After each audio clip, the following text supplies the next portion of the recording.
Hey everybody, welcome to week 2 of our series in the book of James called Faith Hacks. And we've already covered wisdom being skill for living. Osan went over that with you guys, and that's going to kind of follow through the whole book of James.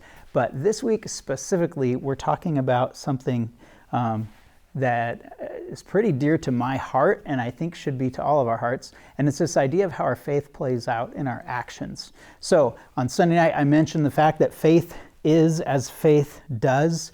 And it was this idea that if we say we have faith, then our actions should really back that up. And we're not saved by what we do. The Bible's really clear on that. We're saved by God's grace, the free gift of his Son, and the forgiveness that God gives us in Jesus. So we're not saved by what we do, but if we are truly saved, it will change what we do.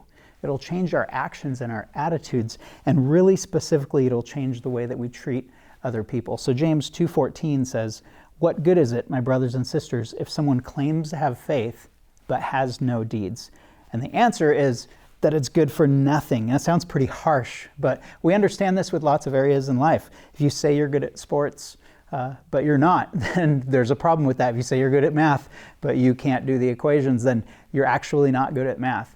If you say you're a good friend to somebody, but you don't do the things that a good friend would do, then it's really hard to say that that statement is actually true. And so James isn't trying to be harsh with us here. I think he's just trying to ask us to all be honest. If we say that we have a faith in Jesus, but there's nothing in our life that backs that up, then we either need to go back and say, hey, is my faith genuine?